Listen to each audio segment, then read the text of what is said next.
Seoul ভার্সিটির gate দিয়ে ভেতরে প্রবেশ করে একটা ছেলে, দেখতে একদম ইনোসেন্ট, চোখে বড় মোটা ফ্রেমের চশমা, কাঁধে ব্যাগ, চুলগুলো এলোমেলো, নিচের দিকে তাকিয়ে হাঁটছে ছেলেটা। ক্যানভাসের একপাশে গাছের নিচে বসে আড্ডা দিচ্ছিল কতগুলো ছেলে মেয়ে। আড্ডা বললে ভুল হবে, তারা র্যাগিং করছিল দুইটা ছেলেকে। গেট দিয়ে নতুন ছেলেটাকে ঢুকতে দেখে একজন বলে ওঠে, মামা দেখ নতুন মুরগি আসছে। আরেকজন বলে ওঠে, মামা ওইটাকেও ডাক এখানে।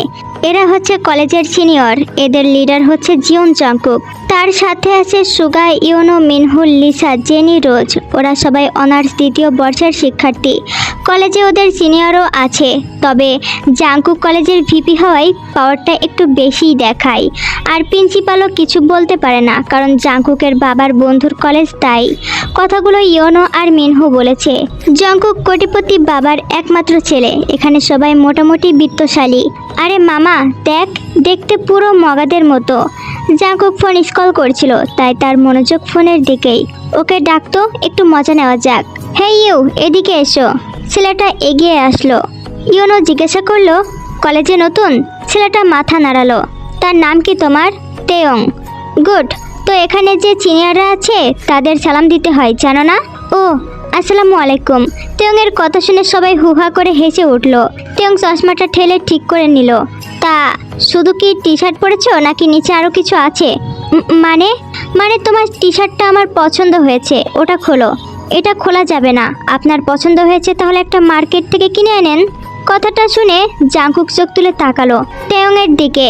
ফর্সা গায়ের রং, চুলগুলো এলোমেলো থাকলেও সিল্কি। কি আমাদের মুখের ওপর কথা বলে তেয়ংয়ের টি শার্ট ধরে টানাটানি করতে লাগলো। ইয়োনো তেয়ংয়ের চশমা নিয়ে নিল। চশমা ছাড়া যে তেয়ং দেখতে পায় না তেমন না, মাথা ব্যথার জন্যই মূলত চশমা নিয়েছে। লিসা তেয়ংয়ের ব্যাগটা নিয়ে চেন খুলে বই খাতা কলম সব ফেলে দিল। আর ওদের এইসব কাণ্ড দোতলায় দাঁড়িয়ে এতক্ষণ একজন পর্যবেক্ষণ করছিল, সে এবার নিচে নেমে এলো। তেয়ংয়ের চোখে পানি চলে এলো। সে বসে পড়ল মাটিতে আর ব্যাগ কুড়িয়ে তাতে সব আবার পুনরায় রাখতে শুরু করলো। সবাই তেয়ংকে নিয়ে হাসি ঠাট্টায় মেতে উঠল। তখনই একজন বলে ওঠে, তোমাদের লজ্জা করে না জুনিয়র ছেলে মেয়েগুলোর সাথে এমন করতে? তোমরাও একদিন জুনিয়র আর নতুন ছিলা, কই তখন তো আমরা তোমাদের সাথে এমনটা করিনি। আর জাংকুক, তুমি কলেজের ভিপি বলে কি মাথা কিনে নিয়েছো? এরপর এমন করলে আমি প্রিন্সিপাল স্যারের কাছে বলতে বাধ্য হব। বলেই তেয়ংয়ের হাত ধরে নিয়ে গেল। সোজা ওয়াশরুমে নিয়ে গেল তেয়ংকে। হাত মুখ ধুয়ে ফ্রেশ করে বলল, হাই আমি ভুগাম, তোমার সিনিয়র। তোমার নাম কি? Kim Taehyung. Oh nice name, thanks আমাকে হেল্প করার জন্য। না না ঠিক আছে, এই কলেজে শুধু এরাই এমন করে, তাছাড়া সবাই ভালো। আমাকে কি ফার্স্ট ইয়ারের ক্লাসটা দেখিয়ে দিবেন? শিওর, চলো। এরপর তেয়ংকে ক্লাসরুম পর্যন্ত এগিয়ে দিল ভুগাম। জাংকুক তাকিয়ে শুধু দেখলো। কেন জানি এই ভুগাম ছেলেটাকে সহ্য হয় না তার। সেদিনের মতো কেটে গেল। পরের দিন প্রিন্সিপাল তেয়ংকে ডেকে পাঠালো। তেয়ং ভেতরে প্রবেশ করতেই প্রিন্সিপাল দরজা বন্ধ করে দিল আর তেয়ংয়ের সাথে কথা বলে তেয়ংকে ক্লাসরুমে চলে যেতে বলল। জাংকুক দেখলো তেয়ং প্রিন্সিপালের রুম থেকে বের হচ্ছে। সে ভাবলো হয়তো বিচার দিতে গিয়েছিল তেয়ং। জাংকুক মনে মনে ভেবে নিল, যদি এমনটা হয় তাহলে তেয়ংকে সে এই কলেজে পড়তে দিবে না, যেভাবেই হোক তাড়িয়ে ছাড়বে। কেটে গেছে 1 মাস। সিনিয়র আর জুনিয়রদের মধ্যে বাস্কেটবল প্রতিযোগিতা হচ্ছে, যেখানে জংকুকদের টিম আর জুনিয়র টিম খেলা। তেয়ং কলেজের হোস্টেলেই থাকে। সবাই প্র্যাকটিস করছে দেখে সেও যায়, বাট ইয়োনো তাকে তাড়িয়ে দেয়। তেয়ং মাঠের এক কর্নারে বসে থাকে, তার চোখে পানি। সবাই তাকে অবহেলা কেন করে? সে কি দেখতে খারাপ নাকি? তেয়ংকে মন খারাপ করে বসে থাকতে দেখে ভুগাম এগিয়ে আসে আর জানতে চায় কি হয়েছে। তেয়ং সবটা খুলে বলে, তেয়ং মন খারাপ করো না, তুমি রাতে প্র্যাকটিস করো। তেয়ংয়ের মন ভালো হয়ে যায়। রাতে তে প্র্যাকটিস করছিল, তখন জাংকুক দেখতে পারে। ভুগাম বসে দেখছিল তেয়ংয়ের প্র্যাকটিস করা, আর জাংকুকের মোটেও ভালো লাগলো না ব্যাপারটা। সে চলে গেল। খেলার দিন সবাই মাঠে উপস্থিত। সবার মুখে একটাই নাম, সুগা সুগা সুগা। সুগা নিতান্তই ভালো খেলে, তার টিমে সে সেরা খেলোয়াড়। মাঠে নেমেই তেয়ংকে দেখে ফেংসি কাটে সুগা। মগা এসেছে খেলতে, দেখা যাক। টিম মেম্বার তেয়ংকে জিজ্ঞাসা করে, সত্যি কি তারা পারবে সিনিয়রদের সাথে? তেয়ং আস্থা দেয় পারবে। এরপর প্রতিযোগিতা শুরু হয়। 2 দল ভালোই খেলে। এরপর সুগার টিম এগিয়ে যায়, তেয়ংও কম কিসে। লাস্টে তেয়ংদের টিম জিতে যায়। সবাই তেয়ংয়ের জয় জয় করতে থাকে। জাংকুকের রাগে গা জ্বালা করছে। কিভাবে তারা হেরে গেল এই ছেলেটার কাছে? তাকে দেখলে মনেই হয় না সে কখনো বাস্কেটবল খেলেছে। সুগা, জাঙ্কুক, তোদের কাছ থেকে এটা একদমই আশা করিনি। কে জানে মগা ছেলেটা এত ভালো প্লেয়ার। মগা বলছিস কেন? সিউল কলেজে কেউ তো আর এমনি এমনি চান্স পায় না। সেটা অবশ্য ঠিক।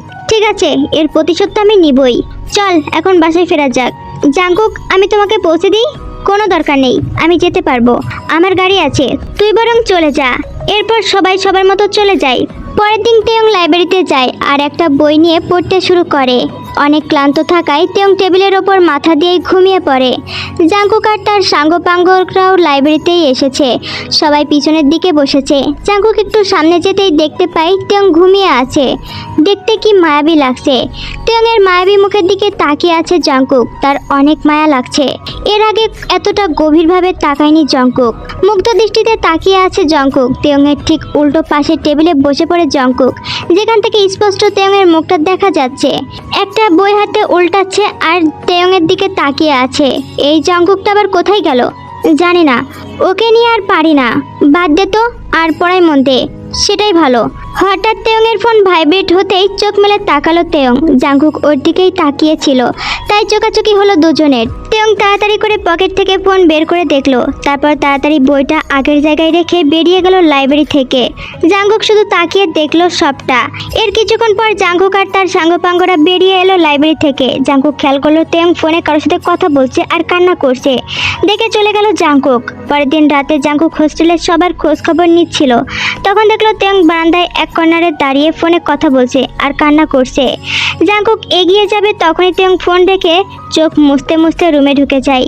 একটা রুমে তেয়ং একাই থাকে, কিন্তু জাঙ্কুক হোস্টেলে থাকে না। সিউল শহরের পাশেই তাদের বাড়ি, কিন্তু জাঙ্কুক কলেজের কাছে একটা ফ্ল্যাট নিয়েই থাকে। মাঝে মধ্যে সবাই যায়, আড্ডা দেয়, আবার চলে আসে। থাকে জাঙ্কুক একাই। কি ভেবে জাঙ্কুক চলে গেল। পরের দিন তেয়ং কলেজের ছাদে রেলিংয়ে পা ঝুলিয়ে বসে আছে, কিন্তু কলেজের ছাদে যাওয়া নিষেধ। বড় একটা সাইনবোর্ড টাঙানো আছে, তবুও তেয়ং ছাদে গিয়েছে। কলেজের একটা ছেলে দেখে চিৎকার করে। সবাইকে জানাই, এদিকে তেয়ং কিছুই বলতে পারে না। কানে হেডফোন লাগিয়ে গান শুনছে সে। জাঙ্কুক, সুগা সহ সবাই সেখানে এসেছে। ভুকাম দৌড়ে উঠে গেল 10 তলায়। জাঙ্কুকও উঠে গেল, শুধু সুগা নিষেধ করলো। সবাই ভেবেছে তেয়ং আত্মহত্যা করার জন্য সেখানে গিয়েছে। তেয়ং, তেয়ং, তেয়ং পিছনে ঘুরে তাকালো। আরে সিনিয়র, আপনি এখানে? তেয়ং, নেমে এসো। ভুগামের হাত পা কাঁপছে। কাঁপা কাঁপা স্বরে সে তেয়ংকে ডাকছে। কি হয়েছে সিনিয়র, আপনি কাঁপছেন কেন? তো তুমি নেমে আসো তেয়ং। হেডফোন খুলে গলায় ঝুলিয়ে রাখে। তখনই হন্তদন্ত হয়ে জাঙ্কুক আসে। তেয়ং, নেমে আসো বলেই এগিয়ে যায়। তেয়ংও তাড়াহুড়া করে নামতে গিয়ে পা ফসকে পড়ে যেতে লাগলে জাঙ্কুক এগিয়ে গিয়ে হাত টেনে ধরে। জাঙ্কুকের সাথে ভুগামও টেনে তুলে তেয়ংকে। ভুগাম ধরতে গেলে জাঙ্কুক ধাক্কা দিয়ে সরিয়ে দেয় ভুগামকে, আর তেয়ংকে টেনে নেয় নিজের বুকে। কেন রেলিংয়ে উঠেছিলে? কি এমন কষ্ট তোমার যে আত্মহত্যা করতে গিয়েছিলে? আমি তো আত্মহত্যা করতে... চুপ, আর কোনো কথা না। আপনি সিনিয়র, এখানে ওকে না বাঁচিয়ে ওর সাথে কথা বলছিলেন, তামাশা দেখছিলেন। আমি তো... শাট আপ, আপনার কোনো কথা শুনতে চাচ্ছি না আমি। চলো তেয়ং। মাঠে সব স্যার ম্যাম এসে উপস্থিত হয়েছে। প্রিন্সিপাল স্যারও আছে। তেয়ংকে দেখে তার আত্মা ফিরে আসে। ছাদে কেন গিয়েছিলে তেয়ং? তোমার কিছু হলে আমি... আর কিছু বলার আগেই জাঙ্কুক বলে, স্যার, তেয়ং আজ থেকে আমার সাথেই থাকবে, আর এই বিষয়ে কোনো কথা না। আমি তেয়ংকে নিয়ে যাচ্ছি, আপনি ওর জিনিসপত্র সব পাঠিয়ে দেওয়ার ব্যবস্থা করেন। কিন্তু জাঙ্কুক, তেয়ংয়েরও তো মতামতের তো একটা প্রয়োজন আছে, তাই না? তেয়ং, তুমি কি বলো? তেয়ং সম্মতি জানালো। তেয়ং ভেবেছে সে একা থাকে, ভালো লাগে না তার, আর রাতে ঘুমও হয় না। তার থেকে ভালো একজন সঙ্গী পেয়ে গেল। এখন রাতে ভয় লাগবে না, এটা ভেবেই রাজি হয়ে যায়। আচ্ছা। জাঙ্কুক তেয়ংয়ের হাত ধরে নিয়ে যেতে লাগলো, আর সবাই অবাক হয়ে তাকিয়ে রইল। এর মধ্যে সুগা, ইয়োনো সহ সবার অনেক রাগ হলো। স্যার, তেয়ং নিয়ম ভেঙেছে, এই বিষয়ে পরে কথা বলবো সুগা বলেই চলে গেল। এদিকে লিচা আর রোজ রাগে ফেটে পড়ছে। জাঙ্কুকের এরকম করার মানে কি? এটা একটু বেশি বাড়াবাড়ি হয়ে গেল না? আমিও তাই ভাবছি। জাঙ্কুক তেয়ংকে নিয়ে বাইকের কাছে যায়। হেলমেটটা তেয়ংকে পরিয়ে দিয়ে নিজে বাইকে বসে, আর তেয়ংকে ইশারা করে বসার জন্য। ধরে বসো তেয়ং। তেয়ং হালকা করে জাঙ্কুকের শার্ট ধরে। জাঙ্কুক হাসে, মনে মনে ভাবে এই ছেলেটাকে বুকে জড়িয়ে কি একটা শান্তি অনুভব হয়েছিল। বাইক স্টার্ট দিয়ে দ্রুত গতিতে বেরিয়ে যায় জাঙ্কুক। মুহূর্তেই চোখের আড়াল হয়ে যায়। এটা কি হলো? জাঙ্কুকের বাইকে আজ পর্যন্ত আমরা কখনো উঠতে পারলাম না, আর এই ছেলে 2 দিনেই সুগা, এসব কিন্তু মানা যাচ্ছে না। আমি কথা বলবো জাঙ্কুকের সাথে। ও চাই কি? জাঙ্কুকের বাইকে কাউকে উঠতে দেয় না, এমনকি সুগাকেও না। লিসা আর রোজ দুজনেই জাঙ্কুককে পছন্দ করে, কিন্তু বলার সাহস হয়ে ওঠেনি আজ অব্দি। ফ্ল্যাটের দরজা খুলে ভিতরে প্রবেশ করে জাঙ্কুক, পিছনে তেয়ং। সবকিছু কেমন অগোছালো। তেয়ং তাকিয়ে দেখলো চারপাশ। মানে একা থাকি তো, তাই একটু এলোমেলো হয়ে আছে। চিন্তা করো না, সব গুছিয়ে নেব, তুমি বসো। ডাইনিং টেবিলে 2 সিটের একটা সোফা, তেয়ং সেখানেই বসলো। জাঙ্কুক এক গ্লাস পানি এনে দিল তেয়ংকে। এটা খাও, আমি কিছু বানিয়ে আনছি তোমার জন্য, বলেই রান্নাঘরে চলে গেল। 20 মিনিট পর 2 বাটি তেল, নুডলস আর 2 কাপ কফি নিয়ে এলো জাঙ্কুক। নাও এটা খাও। তেয়ং খেতে শুরু করলো। বেশ ভালোই রান্না করেছে জাঙ্কুক। খাওয়া শেষ করে জাঙ্কুক তেয়ংকে তার রুমে দেখিয়ে দিল। পাশাপাশি 2 রুম, একটাতে জাঙ্কুক থাকে আর একটাতে তেয়ংকে থাকতে বলেছে। তেয়ং রুমে ঢুকে দেখলো একটা বেড আর একটা সেন্টার টেবিল। মোটামুটি রুমটা বড়, ভালোভাবেই থাকা যাবে। আমি একটু মার্কেটে যাচ্ছি, কিছু বাজার আনতে হবে। তেয়ং মাথা নাড়ালো। আমি না আসা পর্যন্ত তুমি দরজা খুলবেন না। তেয়ং এবারেও মাথা নাড়ালো। জাঙ্কুক দেখলো তেয়ং কথা খুব কম বলে, 4-5টা প্রশ্ন করলে একটাই উত্তর দেয়। জাঙ্কুক মনে মনে বলে, পাখিকে পোষ মানাতে সময় লাগবে দেখছি। জাঙ্কুক বেরিয়ে যেতেই তেয়ং রুম পরিষ্কার করতে শুরু করে। প্রায় 1.5 ঘন্টা পর জাঙ্কুক 2 হাতে ব্যাগ ভর্তি বাজার নিয়ে বাসায় আসে। এসেই অবাক হয়, সবকিছু সাজানো গোছানো। ওয়াও তেয়ং, তুমি করেছো? তেয়ং উপর নিচ মাথা নাড়ালো। দারুণ, বলেই সোফায় গিয়ে বসলো। হাঁপিয়ে উঠেছে অনেক। বেশ ভালোই বাজার নিয়ে এসেছে। বাজার একটু দূরে হওয়ায় যখন বাজারে যাই প্রায় মাছের সব কিছুই নিয়ে আসে। তেয়ং জাঙ্কুককে 1 গ্লাস পানি এগিয়ে দিল, তারপর ব্যাগ থেকে সব বের করতে শুরু করলো। মাছ, মাংস, ফল, সবজি, ড্রিঙ্কস সহ যাবতীয় যা লাগে সব এনেছে। ডাইনিং রুমে বড় একটা ফ্রিজ। তেয়ং আগে ফ্রিজ খুলে দেখলো, তারপর সব সাজিয়ে রাখতে শুরু করলো। জাঙ্কুকও হেল্প করছে। এরপর জাঙ্কুক কিচেনে যাই রান্না করবে বলে। জাঙ্কুক চিংড়ি মাছ নিয়েছে দেখে তেয়ং আস্তে করে বলে, আমি চিংড়ি মাছ খাই না, আমার চিংড়ি মাছে অ্যালার্জি হয়। তাহলে মুরগি রান্না করি? তেয়ং মাথা নাড়ালো, যার অর্থ ওকে। জাঙ্কুক রান্না করছে আর তেয়ং হেল্প করছে। রাতের খাবার শেষ করে দুজনে। জাঙ্কুক তেয়ংকে অনেকবার জিজ্ঞাসা করেছে তেয়ং কেন কাঁদে, তার মনে কি এমন কষ্ট, কিন্তু সে মুখ ফুটে একটা কথাও বলেনি। হতাশ হয়ে জাঙ্কুক রাতে ঘুমাতে চলে যায়। ওকে, গুড নাইট। তেয়ংও নিজের রুমে চলে যায়। পরের দিন সকাল সকাল তেয়ং ঘুম থেকে উঠে ফ্রেশ হয়ে রেডি হয়েছে ভার্সিটিতে যাবে বলে। তেয়ং বেরিয়ে যাবে তখনই জাঙ্কুক দরজা খুলে বের হয়। কলেজে যাচ্ছ? আজকে আমি কলেজে যাব না। তুমি একাই ফিরতে পারবে? পাপা মাম্মি ফিরেছে, তাই আমি ওনাদের সাথে দেখা করতে যাব। ওকে, বলেই বিদায় নিয়ে বের হয়। ক্যানভাসের এক পাশে সুগা, ইউনো, মিনহু, লিসা, জেনি, রোজ, যিশু দাঁড়িয়ে আছে। জাঙ্কুকের জন্য ওয়েট করছে। জাঙ্কুক কখন কলেজে আসবে আর ওদের অভিযোগ শুনবে। কিন্তু কলেজের গেট দিয়ে ঢুকলো কালো একটা BMW। সবাই অবাক হয়ে তাকিয়ে আছে সেটার দিকে। সেটা থেকে নামলো অপরূপ সুন্দরী এক নারী, যার গায়ে কালো ওয়েস্টার্ন ড্রেস, বাদামি বর্ণের চুল, হাতে রোলেক্স দামি ঘড়ি আর হাতে ব্র্যান্ডেড ব্যাগ, পায়ে হাই হিল, ফর্সা গায়ের রং, সব মিলিয়ে পরি উপাধি দেওয়া যেতে পারে। সুগার সহ সবার চোখ এখন মেয়েটার দিকে। এই প্রথম কোনো মেয়েকে দেখে সুগার ঘন্টা বেজেছে মনে। এমনিতেই সে পড়াশোনা আর বাস্কেটবল খেলা নিয়ে ব্যস্ত থাকে আর মাঝে মাঝে গানের চর্চা করে। কোনো মেয়ের দিকে এমনভাবে তাকায়নি, কিন্তু এই মেয়েকে দেখে ক্রাশ নামের বাসটা খেয়েছে মনে হচ্ছে। মেয়েটি ওদের দিকেই এগিয়ে আসছে। এক্সকিউজ মি, ফার্স্ট ইয়ারের ক্লাসটা কোন দিকে একটু বলবেন প্লিজ? নতুন নাকি? জি।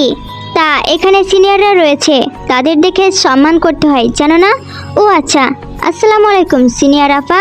এই আপা কি? আপা কি? ম্যাম বলো ম্যাম। ও আচ্ছা ম্যাম। নাম কি তোমার? Park Jimin. এদিকে সুগা, ইয়োনো আর মিনহু হা করে তাকিয়ে রয়েছে জিমিনের দিকে। জেনির হিংসা হচ্ছে, মেয়েটা এত সুন্দরী, তার উপর সুগা হা করে তাকিয়ে আছে মেয়েটার দিকে। এটা সহ্য হচ্ছে না জেনির, কারণ জেনি সুগাকে ভালোবাসে, বলেছে অনেকবার, কিন্তু সুগা মজা করে উড়িয়ে দিয়েছে। এই মেয়ে, তোমার ব্যাগে কি আছে দেখি? কেন? তোমাকে কেন দেখাবো? তোমার সাহস তো কম না, সিনিয়রদের সম্মান করতে জানো না? সিনিয়র যদি জুনিয়রের ব্যাগ নিয়ে টানাটানি করে তাহলে সম্মান কিভাবে দেব? এই মতো বিয়াদব মুখে মুখে তর্ক করে। একে তো আমি এই কলেজেই পড়তে দিব না। কেন? কলেজটা কি তোমার বাবার নাকি? এই বিয়াদব মেয়ে, বলেই জিমিনকে থাপ্পড় মারতে যায়, কিন্তু জিমিন লিসার হাত ধরে ফেলে আর উল্টো লিসাকে একটা থাপ্পড় মেরে দেয়। হ্যাঁ, এই মেয়ে, তোমার এত বড় সাহস! আর মিনহো, সুগা, ইয়োনো, তোরা হা করে দেখছিস কি? কিছু বলেছিস না কেন? কি বলবো? আমার মাথা। আমি শুনেছি এই কলেজে একদল ছেলে মেয়ে আছে যারা নতুনদের এভাবেই র্যাগিং করে। তাহলে তোমরাই তারা, তাই না? তোর এত বড় সাহস! বলেই জিমিনকে মারতে যায় জেনি। জিমিন জেনিকেও একটা চড় মেরে দেয়। My name is Park Jimin. My father's name is Kim Hyung Ji Hope. My mother's name is Kim Wen and my younger brother is Kim Taehyung. আর এই কলেজটা আমার বাবার। তোমাদের সাহস হয় কি করে র্যাগিং করার? এতক্ষণে সবার চোখ কপালে। তেয়ং কলেজের গেট দিয়ে ঢুকছিল, পরিচিত কণ্ঠ পেয়ে সেদিকেই ঘুরে তাকায়। জিমিনকে দেখতে পাই। আপু বলে এক ছোট লাগায় আর ঝাঁপিয়ে পড়ে জিমিনের বুকে। জিমিনও তেয়ংকে ঝাপটে জড়িয়ে ধরে। আমার ভাই, কেমন আছিস? আমি ভালো আছি। তুমি কখন এলে? আমাকে কেন জানাওনি? কারণ আমি তোমাকে সারপ্রাইজ দিতে চেয়েছিলাম, আর এনাদের সম্পর্কে আমি শুনেছি, তাই নিজ চোখে দেখার জন্য না বলে এসেছি। এরা তোমাকে র্যাগিং করার সময় কেন বলনি যে কলেজের মালিক আমাদের বাবা? কারণ তুমি জানো আমি সাধারণ জীবনযাপন পছন্দ করি। ঠিক আছে, তাই বলে ওরা তোমাকে কষ্ট দিয়েছিল, তখন তো বলতে পারতে। বাদ দাও আপু, কতদিন পর দেখা। কবে এসেছো? রাতের ফ্লাইটে, আর সকালেই কলেজে এসেছি। আর তোমরা আমার ভাইয়ের কাছে ক্ষমা চাও, আর ভুলেও আমার ভাইয়ের সাথে খারাপ ব্যবহার করার চেষ্টা করলে আই সোয়ার তোমাদের হাড়গোড় একটাও আস্ত থাকবে না। So be careful. চলো আপু। এতক্ষণে প্রিন্সিপালও চলে এসেছে। এই যে আপনি থাকতে আমার ভাইকে র্যাগিং করার সাহস পায় কি করে? সরি মামনি, আমি পরে জানতে পেরেছি, তখন ওদের বলতে চেয়েছিলাম, কিন্তু তেং নিষেধ করেছে।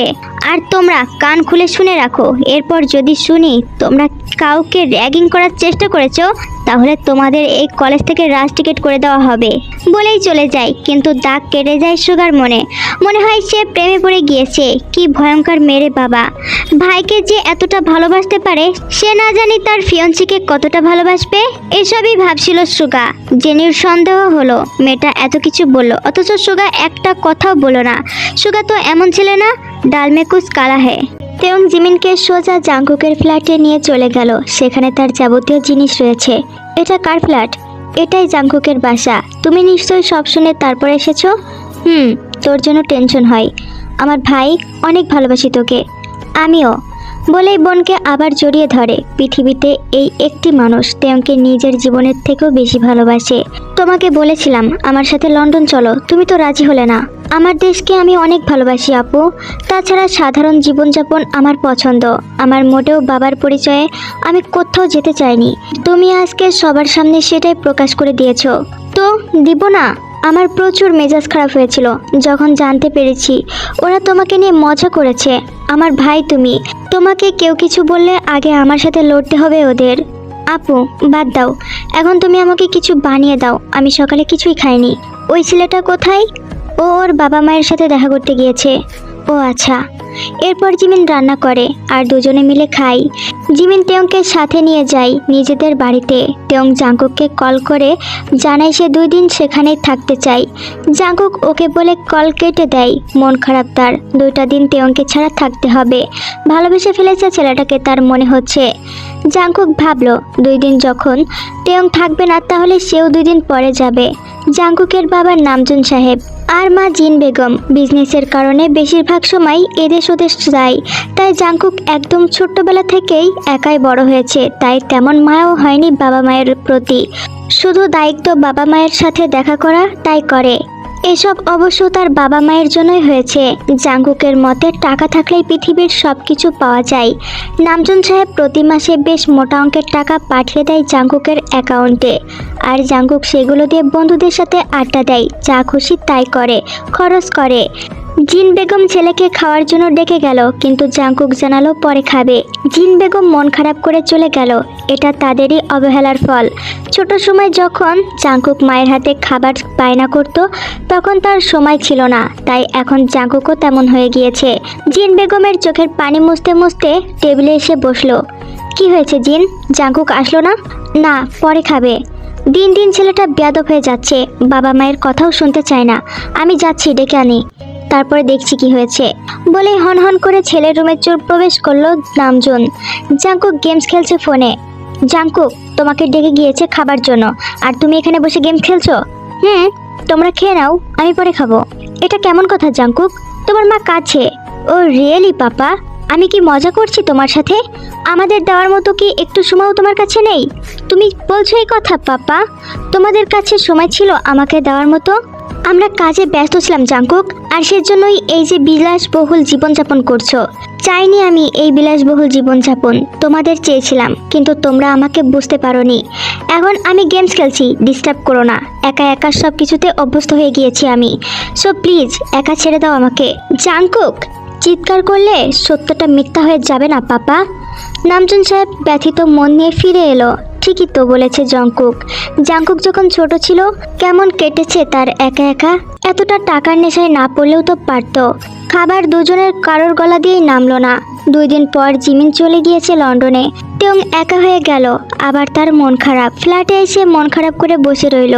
তারপর কান্না করতে শুরু করলো। জাঙ্কুক ফিরে দেখলো তেয়ং কান্না করে চোখ মুখ ফুলিয়ে ফেলেছে। তেয়ং কি হয়েছে?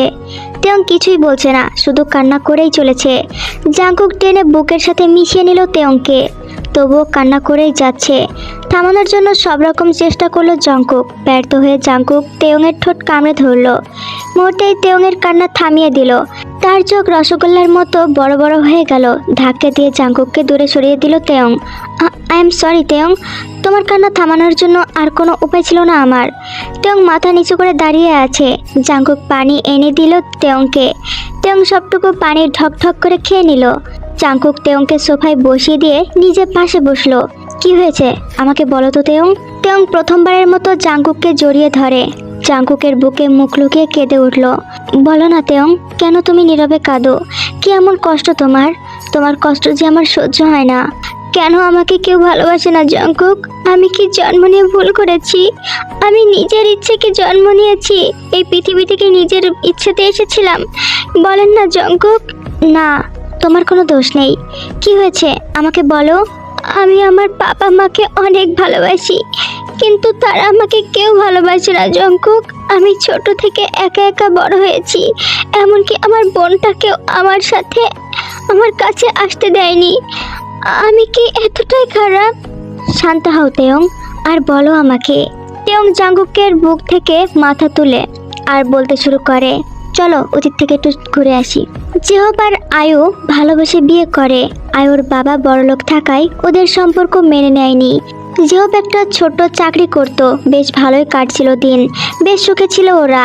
এর 2 বছর পর আয়ু প্রেগনেন্ট হয়। ওদের ফুটফুটে একটা কন্যা সন্তান হয়, জিমিন। চাঁদের মতো সুন্দরী হয়। আয়ু আর জেহব দুজনেই অনেক খুশি ছিল। বিপত্তি বাধে তখন যখন খরচ বেড়ে যায়। জেহবের আয়ে হচ্ছিল না সংসার। তখন আয়ু জেহবের সাথে খারাপ ব্যবহার করতে থাকে। জেহব মধ্যবিত্ত পরিবারের সন্তান ছিল, তার ওপর বাবা মা নেই। বাবার একটু ভিটা ছিল, সেইটাই বিক্রি করে দেয় জেহব আর বিজনেস শুরু করে। আয় বাড়ে, সাথে সাথে আয়ুর চাহিদাও বাড়তে থাকে।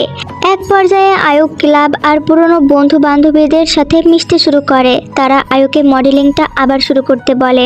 আয়ুর ইচ্ছে ছিল সে মডেল হবে। ওদের কথা শুনে আয়ু রাজি হয়ে যায়। তখন জিমিনের বয়স 2 বছর। আয়ু স্টেজে উঠে পারফরমেন্স করার সময় আবার অজ্ঞান হয়ে যায়। সবাই মিলে হসপিটালে নিয়ে যায় আর জানতে পারে সে আবারও প্রেগনেন্ট। আয়ু বাচ্চাটা রাখতে চায় না, কারণ তার ক্যারিয়ারের প্রভাব ফেলবে, কিন্তু জেহব তা করতে দেয় না। জন্ম নেয় তেয়ং। এরপর কোন প্রডিউসার আয়ুকে মডেলিংয়ে নিতে নাকচ করে দেয়। সেই থেকে আয়ুর রাগ তেয়ংয়ের ওপর। সে তেয়ংকে দেখতে পারে না, কিন্তু জেহব ভালোবাসে তেয়ংকে। কিন্তু জেহব বিজনেসের কাজের জন্য দেশের বেশিরভাগ সময় এদেশ ওদেশ করতে থাকে। তাই তেয়ং তার মায়ের অবহেলায় বড় হতে থাকে। জিমিন তেয়ংকে অনেক ভালোবাসে, কিন্তু তার মা তাকে তেয়ংয়ের কাছে আসতে দিত না। এভাবেই বড় হতে থাকে দুজন। আয়ু জিমিনকে লন্ডন পাঠিয়ে দেয় আর সেখানে পড়ালেখা করায়। জিমিন যেতে চেয়েছিল না ভাইকে রেখে, কিন্তু আয়ুর কড়া শাসনে জিমিন যেতে বাধ্য হয়। কিন্তু এখন জিমিন বড় হয়েছে, তাই মায়ের বাধা নিষেধ শোনার সময় তার নেই। আয়ুর ইচ্ছে জিমিনকে মডেল বানাবে, কিন্তু জিমিনের ইচ্ছে সেও ভাইয়ের মতো সাধারণ জীবনযাপন করবে। আর এই বিষয় নিয়ে মাঝে মধ্যে আয়ুর সাথে তর্ক লেগে যায় জিমিনের। জেহব যখন আসে সে তেয়ংকে অনেক আদর করে, কাছে ডাকে, কিন্তু তেয়ং যায় না, কারণ এর পিছনে ছিল আয়ুর অত্যাচারটা, যেটা আজও জেহবের অজানা। ডুকরে কেঁদে উঠল তেয়ং। জাঙ্কুক বুকে টেনে নেয় তেয়ংকে। জাংকুক মনে মনে ভাবে। আমিও যে অবলায় বড় হয়েছি, কি করে বলবো তোমাকে। শান্ত হও তেয়ং, আমি তো ভালোবাসি তোমাকে। আমি একটা ছেলে জাংকুক, তো কি হয়েছে? আমি তোমাকে ভালোবেসে সারা জীবন তোমার পাশে থাকতে চাই। বিশ্বাস করো, একটু কষ্ট পেতে দিব না তোমাকে। যেতে হবে না তোমার কোথাও, আমার বুকে আগলে রাখবো তোমাকে। আমার বড্ড ভয় হয় জাংকুক, যদি আপনিও কষ্ট দেন। কথা দিলাম কখনো কষ্ট পেতে দিব না। আজ থেকে তুমি আমার ভালোবাসা, তুমিই আমার জীবন। জাংকুক বলে জাংকুককে জড়িয়ে ধরে। জাংকুককে তেয়ংকে শক্ত করে জড়িয়ে ধরে রাখে। এদিকে সুগা 2 দিন ধরে জাংকুককে খুঁজছে, ফোন করেছে অনেকবার, আবার ফ্ল্যাটেও গিয়েছিল, সেখানে তালা ঝুলছে। এদিকে তেয়ংও কলেজে আসছে না, কি ব্যাপার বুঝতে পারছে না। সবার মুখেই চিন্তার ছাপ। পরের দিন জাংকুক তেয়ংকে বাইকে করে কলেজে নিয়ে আসে। এটা দেখে সবাই ভ্রু কুঁচকে তাকিয়ে থাকে জাংকুকের দিকে। তেয়ং, তুমি ক্লাসে যাও। আচ্ছা। তেয়ং চলে যেতেই লিসা, সুগা, মিনহু, জেনি, ইউনো সামনে এসে দাঁড়ায়। সুগা জাংকুককে জিজ্ঞাসা করে, কি হয়েছে তোর? জাংকুক, কল দিচ্ছি, কল ধরছিস না কেন? ফোন কেন বন্ধ রেখেছিস? আবার কলেজেও আসিস না? তোর ফ্ল্যাটে গিয়ে দেখি তালা দেওয়া রয়েছে, কি ব্যাপার বলতো? কিছু না, মামি পাপা এসেছে তাই সেখানে গিয়েছিলাম। তুই জানিস তেয়ংয়ের একটা বোন আছে? কথাটা সুগা জাংকুকের কানে ফিসফিস করে বলে, ও বলেছে, কিন্তু তুই জানিস কি করে? কলেজে এসেছিল, একদম পরীর মতো।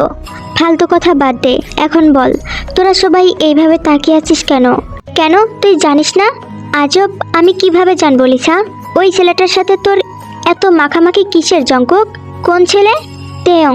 সেই কৈফিয়ত দিতে তোকে আমি বাধ্য নই লিসা, এখন সর সামনে থেকে, আমার যেতে দে। বলেই ধাক্কা দিয়ে লিসাকে সরিয়ে চলে গেল জাংকুক। এটা কি হলো? ওর মেজাজ চটে আছে মনে হয়, নিশ্চয়ই ওই ছেলের কিছু বলেছে। আরে না, সব ফালতু কথা, এখন চল ক্লাসে যাই, এই বিষয়ে পরে কথা বলবো জাংকুকের সাথে। ক্লাস শেষ করে তেয়ং বাস্কেটবল খেলছিল, ঘেমে মেয়ে একাকার। জাংকুক তেয়ংকে খুঁজে না পেয়ে মাঠের দিকে গেল, দেখলো তেয়ং প্র্যাকটিস করছে। ভুগাম্মু সেখানে বসে আছে আর হেসে হেসে তেয়ংয়ের সাথে কথা বলছে। তেয়ং হেসে হেসে কথা বলছে, যেটা দেখার পর জাংকুকের মেজাজ সপ্তম আকাশে উঠে গেল। দ্রুত পায়ে সে মাঠের দিকে ছুটলো। তেয়ং হাতের উল্টো পিঠ দিয়ে ঘাম মুছে ভুগামের দিকে এগিয়ে আসে। ভুগাম একটা পানির বোতল তেয়ংয়ের দিকে এগিয়ে দিতেই জাংকুক তার আগেই তেয়ংকে পানির বোতল দেয়। তেয়ং হাসি মুখে সেটা নিয়ে পান করে। ভুগামের মুখ ফ্যাকাশে হয়ে যায়। এই রোদ্রে তুমি কেন প্র্যাকটিস করছো তেয়ং? শরীর খারাপ করবে, চলো বাসায়। বলে তেয়ংয়ের হাত ধরে টেনে নিয়ে যেতে থাকে। জাংকুকের এমন ভাব যেন সে ভুগামকে দেখতেই পায়নি, কিংবা ভুগাম নামের কেউ সেখানে ছিলই না। ভুগাম শুধু তাকিয়ে থাকলো। By senior. জাংকুক সোজা থেকে বাইকে বসিয়ে বাসায় নিয়ে যায়। বাইক থেকে নেমে জাংকুক আগে আগে হাঁটছে আর রাগে গজগজ করছে। কি হলো জাংকুক, কথা বলছো না কেন? জাংকুক তবুও কিছু বলছে না। দুজনেই রুমে ঢোকে। জাংকুক, তুমি কি রেগে আছো আমার উপর কোনো কারণে? না। কথাটা শুনে তেয়ং স্পষ্ট বুঝলো জাংকুকের রাগী কণ্ঠ, তাই সে জাংকুককে পিছন থেকে জড়িয়ে ধরলো। জাংকুক শান্ত হয়ে গেল। তেয়ংকে একটানে সামনে এনে দাঁড় করালো। তোমাকে অন্য কারোর সাথে কথা বলতে দেখলে আমার সহ্য হয় না তেয়ং। তুমি কি জেলাস জাংকুক? বিশ্বাস করো তে, আমি জেলাস ফিল করি। বোকা ছেলে, এখানে জেলাসির কি আছে? আমিও যে তোমাকে ভালোবাসি জাংকুক। জাংকুক একটানে তেয়ংকে কোলে তুলে নেয় আর তেয়ংয়ের ঠোঁট জোড়া কামড়ে ধরে। কিস করতে থাকে। তেয়ং রেসপন্স করছে। কিস করতে করতে জাংকুক তেয়ংকে সোফায় শুয়ে দেয় আর নিজে উপরে উঠে পড়ে। আর সেখানেই রোমাঞ্চ হয় দুজনের পোশাকের গতি হয় ফ্লোরে। আর জাংকুক তেয়ংকে আদরে আদরে ভরিয়ে দিতে থাকে। Walking on the scene, I hear them whispering about the places that you've been and how you don't know how to keep your business clean.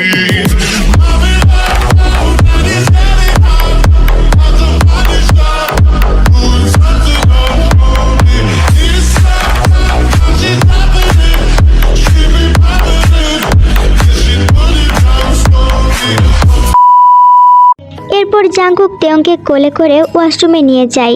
দুজনে শাওয়ার নিয়ে নেয় একসাথে। জাংকুক এখন পুরো খেয়াল রাখে তেয়ংয়ের। এদিকে সুগা তেয়ংকে পটাচ্ছে জিমিনের ফোন নাম্বার নিবে বলে, কিন্তু তেয়ং যে কথা বলে সেটা শুনে থ মেরে বসে আছে সুগা। সুগা ভাইয়া, আপু আপনার সিনিয়র, আপু অনার্স 3য় বর্ষের ছাত্রী, অতএব আপনি ভুলে যান আপুকে। জাংকুক হাসি আটকাতে না পেরে হুহা করে হেসে দেয়। এদিকে লিসা জেনি সহ সবার কানে পৌঁছে গিয়েছে জাংকুক তেয়ংকে ভালোবাসে, তাই তারা প্ল্যান করেছে তেয়ংকে শাসাতে হবে, তাহলে তেয়ং জাংকুকের জীবন থেকে চলে যাবে। ভালোই কাটছিল দুজনের জীবন, এই যখন তখন রোমান্স করা, তেয়ংকে বুকে জড়িয়ে ঘুমানো, এসব। তেয়ং কানে হেডফোন লাগিয়ে গান শুনছিল। জাংকুক এসে পিছন থেকে জড়িয়ে ধরে, ঘাড়ে কিস করে। তেয়ং চোখ বন্ধ করে নেয়। জাংকুক ছোট ছোট করে ঠোঁট ছোঁয়াতে থাকে। তেয়ংয়ের নিঃশ্বাস ভারী হতে থাকে ক্রমশই। জাংকুক তেয়ংকে ঘুরিয়ে নিজের দিকে করে নেয় আর তেয়ংয়ের ঠোঁট কামড়ে ধরে। প্রথমে আলতো আলতো চুমুক খায় দুজনেই, কিন্তু পরে করতে থাকে। এক হাতে তেয়ংয়ের হেডফোন খুলে পাশেই রাখে আর শুরু হয়ে যায় দুজনের আলিঙ্গন। একে অপরের কাছে আসা, গভীর থেকে আরো গভীরে। পুরো রুম জুড়ে নেমে আসে চাপা আর্তনাদ। He always want me, cause I never cause no drama. And when you want it, baby, I know I got you covered. Romance শেষ করে দুজনে ফ্রেশ হয়ে ঘুমিয়ে যায়। জাংকুক তেয়ংকে বুকে জড়িয়ে ঘুমিয়ে পড়ে। সকাল সকাল তেয়ংয়ের ফোনে কল আসে। সে উঠে বাইরে চলে যায়। এদিকে জাংকুক হাত দিয়ে দেখছিল তেয়ং কোথায়। চট করে চোখ খুলে জাংকুক তেয়ংকে দেখতে না পেয়ে পুরো রুম জুড়ে খুঁজতে শুরু করে।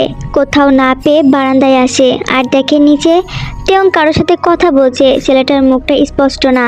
দুজনেই হাসাহাসি করছে। জাংকুকের মেজাজ খারাপ হয়ে যায়। সে দ্রুত পায়ে নিচে নেমে আসে আর এসেই দেখে ভুগাম। তোমার পছন্দ হয়েছে? এটা অনেক কিউট। থ্যাঙ্কস সিনিয়র, তাহলে আমি এখন আসি বলেই ভুগাম চলে যায়। তেয়ং ঘুরে দাঁড়াতেই দেখে জাংকুক উস্কো খুস্কো চুল নিয়ে হাজির। জাংকুক, এটা কিউট না? জাংকুক রাগে তেয়ংয়ের হাত থেকে খাঁচাটা নিয়ে ফেলে দেয়। সেখানে একটা খরগোশের বাচ্চা ছিল। সেটা বেরিয়ে লাফাতে লাফাতে চলে যায়। তেয়ংয়ের চোখে পানিতে ভিজে ওঠে। কষ্টে বুকটা ফেটে যায়। সে শুধু তাকিয়ে দেখে। এই তো আগের দিন সে ভুকামকে বলেছিল খরগোশ তার অনেক পছন্দ, তাকে যেন একটা খরগোশ এনে দেয়। তাই ভুকাম সকাল সকাল নিয়ে এসেছিল। তেয়ং দৌড়ে উপরে চলে যায় আর রুমের দরজা লাগিয়ে দেয়। জাংকুক ও তেয়ংয়ের পিছু পিছু যায়, ডাকতে থাকে তেয়ংকে, কিন্তু ততক্ষণে অনেক দেরি হয়ে গিয়েছে। জাংকুক বুঝতে পারে তেয়ংকে সে হার্ট করে ফেলেছে। তেয়ং, আই এম সরি, দরজা খোলো। ভিতর থেকে কোনো জবাব আসে না। দুই ব্যক্তি দরজার দুই পাশে দাঁড়িয়ে কাঁদছে। জাংকুক তেয়ংকে ডেকেই চলেছে, এটা ওটা বলছে, কিন্তু সে কোনো জবাব দিচ্ছে না। কাঁদতে কাঁদতে বসে পড়ে জাংকুক। ওদিকে তেয়ংও কাঁদছে। প্রায় 4 ঘন্টা পর তেয়ং দরজা খুলে দেখে জাংকুক দরজার পাশে বসে আছে। তেয়ং রেডি হয়ে বের হয়েছে, চলে যাবে। জাংকুকের সাথে থাকবে না সে। তেয়ং, কোথায় যাচ্ছ? আমি তোমার সাথে থাকতে চাই না জাংকুক, তুমি আমাকে হার্ট করেছো। আই এম সরি তেয়ং, তোমার খরগোশ চাই, আমাকে কেন বলনি? আমি এনে দিতাম। সিনিয়র ভুগাম এনে দিয়েছে, তাতে কি হয়েছে? জাংকুক, তুমি তোমার মতো থাকো, আমাকে ছেড়ে দাও, আমি চলে যাচ্ছি। জাংকুক তেয়ংকে পিছন থেকে জড়িয়ে ধরে। ছাড়ো আমাকে। জাংকুক তেয়ংকে আরো শক্ত করে জড়িয়ে ধরে। ছাড়ো আমাকে জাংকুক। দুজনের চোখেই পানি। তেয়ং ঘুরে জাংকুককে জড়িয়ে ধরে। I love you my love, my life, my everything.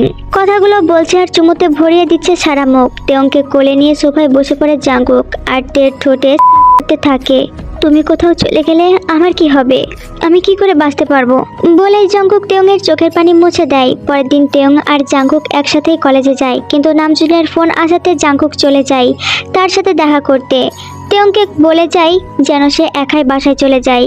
College শেষ করে তেয়ং বাসায় ফিরছিল, তখনই লিসা আর জেনি ওকে ডেকে নিয়ে যায় পাশের একটা পার্কে কিছু কথা বলবে বলে। তেয়ং বিশ্বাস করে ওদের সাথে যায়। এরপর লিসা আর জেনি তেয়ংকে অনেক অপমান করে, জাংকুকের সাথে মিলিয়ে অনেক বাজে কথা বলে। তেয়ং সেখানে বসে কাঁদতে থাকে। লিসা আর জেনি চলে যায়। বিকেলে জাংকুক বাসায় ফিরে দেখে তেয়ং বাসায় নেই। এদিকে ঝুম বৃষ্টি শুরু হয়েছে। আবার তেয়ংয়ের ফোন বন্ধ। চিন্তায় জাংকুকের মাথা ফেটে যাচ্ছে। জাংকুক কলেজে খোঁজ নেয়, কিন্তু তারা জানায় তেয়ং ক্লাস শেষ করেই চলে গিয়েছে। জাংকুকের চিন্তা আরো বেড়ে যায়। জাংকুক অস্থির হয়ে বৃষ্টিতে ভিজে তেয়ংকে খুঁজছিল। তখনই একটা গার্ডকে বকাবকি করতে শোনে জাংকুক। কারণ জানতে চাইলে সে জানায় একটা ছেলে বৃষ্টির মধ্যে ভিজে সেখানেই বসে আছে। এত কথা বলার পরেও উঠে আসেনি। জাংকুক তাড়াতাড়ি সেদিকেই ছুটে যায় আর গিয়ে দেখে তেয়ং। জাংকুক তেয়ংকে ধাক্কা দিতেই তেয়ং জাংকুকের বুকে ঢলে পড়ে, অজ্ঞান হয়ে গিয়েছে। জাংকুক তাড়াতাড়ি তেয়ংকে বাসায় নিয়ে যায়। তাড়াতাড়ি শরীর মুছিয়ে দেয়, দেখে জ্বর চলে এসেছে। জাংকুক তাড়াতাড়ি তেয়ংকে জলপট্টি দিতে থাকে। এরপর তেয়ংয়ের জ্ঞান ফিরে এলে চুপ খাইয়ে ওষুধ খাইয়ে দেয়। অদ্ভুত কাঁপুনি দিয়ে উঠেছে তেয়ংয়ের শরীর। জাংকুক তেয়ংকে জড়িয়ে ধরে কম্বল মুড়ি দিয়ে শুয়ে পড়ে। দুদিন তেয়ংয়ের জ্বর ছিল প্রচুর। এর মধ্যে জাংকুক ডাক্তারের পরামর্শ নিয়ে তেয়ংয়ের সেবা করেছে। তেয়ংয়ের হুঁশ থাকলেও মুখ ফুটে একটা কথাও বলার শক্তি ছিল না। 2 দিন পর তেয়ং সকালে উঠে দেখলো জাংকুক নেই। বেড থেকে নেমে কিচেনের সামনে এসে দেখলো জাংকুক রান্না করছে, তাই সে সোফায় গিয়ে বসলো। 2 দিনের জ্বরে মুখটা ফ্যাকাশে হয়ে গিয়েছে। জাংকুকের চোখ পড়তেই সে এগিয়ে আসে তেয়ংয়ের কাছে, কপালে হাত দিয়ে দেখে জ্বর আছে কিনা। তারপর চুমু খায় কপালে। তেয়ং হাত বাড়াতেই জাংকুক থেকে জড়িয়ে ধরে আর নিজের কোলের ওপর বসায়। তেয়ং বিড়াল ছানার মতো জাংকুকের বুকে মুখ গুজে বসে থাকে। ফ্রেশ হয়ে নাও, আমি খাইয়ে দিচ্ছি। না, তাহলে কি করবে? এখানেই থাকবো। জাংকুক মুচকি হাসে। তেয়ংকে কোলে নিয়েই ওয়াশরুমে চলে যায়। তেয়ংকে ফ্রেশ করিয়ে আনে, খাবার খাইয়ে মেডিসিন খাইয়ে দেয়। এরপর আস্তে আস্তে জিজ্ঞাসা করে, সেদিন কি হয়েছিল মাই লাভ? তুমি কেন বৃষ্টিতে ভিজছিলে এইভাবে? সেদিনের কথা মনে হতেই ডুকরে কেঁদে ওঠে তেয়ং। এরপর সবটা খুলে বলে জাংকুককে। জাংকুকের চোখ রক্তের মতো লাল হয়ে গিয়েছে রাগে। তবুও কিছু না বলে তেয়ংকে রেখে বেরিয়ে যায়। সোজা কলেজে গিয়ে লিসা আর জেনিকে চড় মারে, অপমান করে। সুগা কারণ জানতে চাইলে জাংকুক সবটা খুলে বলে, ইউনো মিনহু সুগা, ওদের কোনো প্রবলেম নেই। জাংকুক কাকে ভালোবাসবে না বাসবে সেটা সম্পূর্ণ জাংকুকের ইচ্ছে। লিসা জেনি রোজ জিজুর সঙ্গে বন্ধুত্ব ভেঙে দেয় ওরা 4 জন, আর জাংকুকের সাথে ওদের বাসায় আসে তেয়ংকে দেখতে। সেখানে সারাদিন মজা করে। সুগা তেয়ংয়ের কাছ থেকে জিমিনের ফোন নাম্বার নেয়। তেয়ং জিমিনকে সবটা খুলে বলে সুগার ব্যাপারে। জিমিন তো হেসে লুটুপুটি খাচ্ছে। তার জুনিয়র একটা ছেলে তার প্রেমেই পড়েছে। কেটে গেছে আরও 1 সপ্তাহ। তাই তেয়ংকে সে ডিনারে নিয়ে যেতে চাই। তেয়ং জাংকুককে সবটা জানায়। জাংকুক দাঁতে দাঁত চেপে রাগ কন্ট্রোল করে। তেয়ংকে যেতে বলে। তেয়ংও খুশি হয়ে যায় আর জাংকুকের গালে কিস করে। জাংকুক তার ঠোঁট দেখিয়ে বলে, এখানেই দাও জান। তেয়ং তাই করে। জাংকুকের ঠোঁটেও কিস করে। পরের দিন রাতে তেয়ং রেডি হয়ে জাংকুকের কাছে থেকে বিদায় নিয়ে বের হয়ে যায়। জাংকুকের কলিজা ছিঁড়ে যাচ্ছে, তবুও সে সহ্য করে আর যেতে দেয় তেয়ংকে। তেয়ং চলে যাওয়ার ঠিক আধা ঘন্টা পর জাংকুক তেয়ংয়ের লোকেশন ট্যাগ করে সেই রেস্টুরেন্টে যায়। সাথে ভুগাম, ইউনো আর মিনহু। হাসাহাসি করতে করতে জাংকুক রেস্টুরেন্টে ঢুকতে তেয়ং অবাক হয়ে যায় আর জাংকুককে ডাকে, জাংকুক, এখানে তুমি? তুমি এখানে? আমি তোমার বন্ধুদের সাথে ডিনারে এসেছি। ভালো হয়েছে, বসো। জাংকুক ওদের ইশারা করে অন্য টেবিলে বসতে, বলেই নিজে তেয়ংয়ের পাশে বসে। High senior. ভুগামের মুখের হাসি উধাও হয়ে যায় জাংকুককে দেখে। এখানে জাংকুককে সে মোটেও আশা করেনি। হাই জাংকুক, মাই লাভ, তোমার ডিনার কি শেষ? এই তো প্রায়। তুমি খাও না আমাদের সাথে। কথাটা শুনে জাংকুক ভুগামের দিকে তাকায়। ভুগামের মুখটা ছোট হয়ে গিয়েছে। না মাই লাভ, তোমরা এনজয় করো, আমি বন্ধুদের সাথে খাবো। তোমার ডিনার শেষ হলে আমাকে বলো, একসাথে বাসায় যাব। এখন আসি আমি। আচ্ছা। জাংকুক তেয়ংয়ের হাতে কিস করে প্রথমে, তারপর কপালে, গালে, ঠোঁটে আলতো করে চুমু দিয়ে চলে যায়। ভুগাম হাঁ করে শুধু দেখলো। জাংকুক যাওয়ার আগে ভুগামকে চোখ টিপ মারে। রাগে ভুগামের মুখ লাল হয়ে গিয়েছে। এদিকে তেয়ং লজ্জায় মাথা নিচু করে আছে। এরপর ডিনার শেষে তেয়ংকে কোলে তুলে নেয় জাংকুক আর বাসায় ফিরে আসে। ভুগামের কপালের রগ ফুলে উঠেছে। সে কিছুতেই মানতে পারছে না তেয়ংকে কেউ এভাবে স্পর্শ করবে। বাসায় ফিরে তেয়ং জাংকুককে জিজ্ঞাসা করে, তোমার লজ্জা নেই জাংকুক? কেন? আমি আবার কি করলাম? সবার সামনে পাবলিক প্লেসে ওভাবে কেউ কিচ করে? কেউ করে না, আমি করি। লজ্জাহীন পুরুষ। জাংকুক তেয়ংকে জড়িয়ে ধরে। ছাড়ো আমাকে। কেন? এখানে তো কেউ নেই, এখানে কিস করি। এই না, ছাড়ো বলে ধাক্কা দিয়ে জাংকুককে সরিয়ে চলে যায়। পরের দিন তেয়ং কলেজে যেতেই ভুগাম তাকে ডেকে নিয়ে যায় কলেজের পিছনের দিকে। কি হয়েছে সিনিয়র ভুগাম? তেয়ং, আমি তোমাকে পছন্দ করি তেয়ং, আমি তোমাকে ভালোবাসি। কিন্তু সিনিয়র, আমি জাংকুককে ভালোবাসি আর জাংকুক আমাকে। কথাটা শুনে ভুগাম তেয়ংয়ের হাত টেনে ধরে। না না, তুমি শুধু আমার তেয়ং। পাগল হয়ে গিয়েছেন ভুগাম ভাই, ছাড়েন আমাকে, না হলে আমি চিৎকার করব। ভুগাম তেয়ংকে চেপে ধরে আর জোর করে কিস করতে চায়। তেয়ং মোছামুছরি করছে ছাড়া পাওয়ার জন্য। ঠিক তখনই জাংকুক ভুগামের মুখে একটা ঘুষি মেরে দেয়। ভুগাম সিটকে দূরে পড়ে। জাংকুক তেয়ংকে বুকে টেনে নেয়। তেয়ং ভয়ে কান্না করে দেয়। শান্ত হও মাই লাভ, কিচ্ছু হয়নি। ভুগাম আমাকে কিচ। চুপ চুপ, ভয় পেও না, আমি আছি তো সোনা। জাঙ্কুক তেয়ংকে সরিয়ে ফুকামকে উধাম কেলানি দেয় আর তেয়ংকে নিয়ে সেখান থেকে ফিরে আসে আর কলেজের মাঠে ঘোষণা দেয় তেয়ং তার বয়ফ্রেন্ড, আর কেউ যদি ওর দিকে চোখ তুলে তাকায় তাহলে তার চোখ আমি তুলে নিব। কথাটা সারা কলেজে ছড়িয়ে পড়ে। কথাটা প্রিন্সিপালের কানে যেতেই সে জিমিনকে সবটা জানায়। জিমিন পরের দিন সিউলে আসে আর তেয়ংয়ের মুখে সবটা শোনে। জিমিন জাঙ্কুকের সাথে দেখা করে আর জাঙ্কুকের কথা শুনে মনে হয় সে সত্যি তেয়ংকে ভালোবাসে। জিমিন জানায় এই বিষয়ে সে জেহপের সাথে কথা বলবে, যেই কথা সেই কাজ। জিমিন জেহপকে সবটা জানালে সে ইমার্জেন্সি সিউলে আসে আর সাথে আয়ু আসে। আয়ুর কানেও গিয়েছে কথাটা। সোফায় মুখোমুখি হয়ে বসে আছে জেহপ আর তেয়ং, পাশে আয়ু আর জিমিন। কথাটা কি সত্যি তেয়ং? জি পাপা। কথাটা বলতে দেরি হলেও আয়ু তেয়ংয়ের গালে চড় মারতে দেরি হলো না। কি করছো আয়ু? কি করছি দেখছো না? এই কাজটা তোমার করার দরকার ছিল জেহপ। তুমি তেয়ংকে মারতে পারো না, সেই অধিকার তোমার নেই মম। জিমিন তুমি ছোট মানুষ, তুমি চুপ করে থাকো। ছোট? আর কতদিন ছোট বলে চুপ করিয়ে রাখবে? তুমি তেয়ংকে না কখনো ভালোবেসেছো আর না কখনো ছেলে বলে স্বীকার করেছো। আজকে এসেছো অধিকার দেখাতে? তোমার জন্য, শুধুমাত্র তোমার জন্য আমার ভাইয়ের থেকে আজ আমি এতটা দূরে, পাপা দূরে। একবারও ভেবেছো এতটুকু একটা ছেলে কিভাবে বড় হয়েছে একা একা? এগুলো মানে কি জিমিন? জিমিন এবার জেহপকে সবটা খুলে বলে। সবটা শুনে জেহপ নিজেকে ধরে রাখতে পারে না, ছেলেকে বুকের জড়িয়ে হাউমাউ করে কান্না শুরু করে দেয়। তেয়ংও বাবাকে জড়িয়ে ধরে কান্না করে। জিমিনের চোখেও পানি। আমার পিছনে এত বড় একটা সত্যি লুকানো ছিল আর আমি জানতেও পারলাম না। তোমাকে আমি কখনো ক্ষমা করব না আয়ু। আমি তোমাকে ডিভোর্স দিব। না না জেহপ, এমন কথা বলো না। বাঁচবো না আমি তোমাকে ছাড়া। আমার ফুলের মতো নিষ্পাপ ছেলেটাকে অত্যাচার করতে একটু হাত কাঁপলো না তোমার আয়ু? ওগো আমি ভুল করেছি, আমাকে ক্ষমা করে দাও বলে জেহপের পা ধরে আয়ু। কোনো ক্ষমা নেই তোমার। বাবা তেয়ং আমাকে ক্ষমা করে দে না বাবা, আমি ভুল করেছি। তেয়ং মায়ের চোখের পানি সহ্য করতে পারে না, তাই ক্ষমা করে দেয় আয়ুকে। জেহপ জাঙ্কুককে খবর দিতে বলে। তেয়ং ফোন করে আসতে বলে। জাঙ্কুক আসার পর জেহপ জাঙ্কুকের পরিচয় জানতে চাইলে জাঙ্কুক নামজুন সাহেবের নাম বলে। জেহপ অবাক হয়ে যায়। নামজুনের ছেলে হয়েছে শুনেছিল, কিন্তু সামনাসামনি দেখা হয়নি। জেহপ নামজুন আর জিনকে আসতে বলে, পরে সব খুলে বলে। নামজুন নিজেকে অপরাধী মনে করে, তাই ছেলের পছন্দের দ্বিমত করে না, ওদের সম্পর্ক মেনে নেয়। এদিকে তেয়ং জেহপকে জিমিন আর সুগার সম্পর্কের কথা জানায়। পরে সুগার বাবা মাকে খবর দিয়ে আনা হয়। এরপর ওদের বিয়ের দিন ঠিক করে সবাই মিলে। তারপর বিয়ে হয়ে যায় ওদের। দুইজন দুই বাসর ঘরে বসে আছে। আজকে ওদের বাসর রাত। তারপর শুরু হয়ে যায় 4 জনের রোমান্স।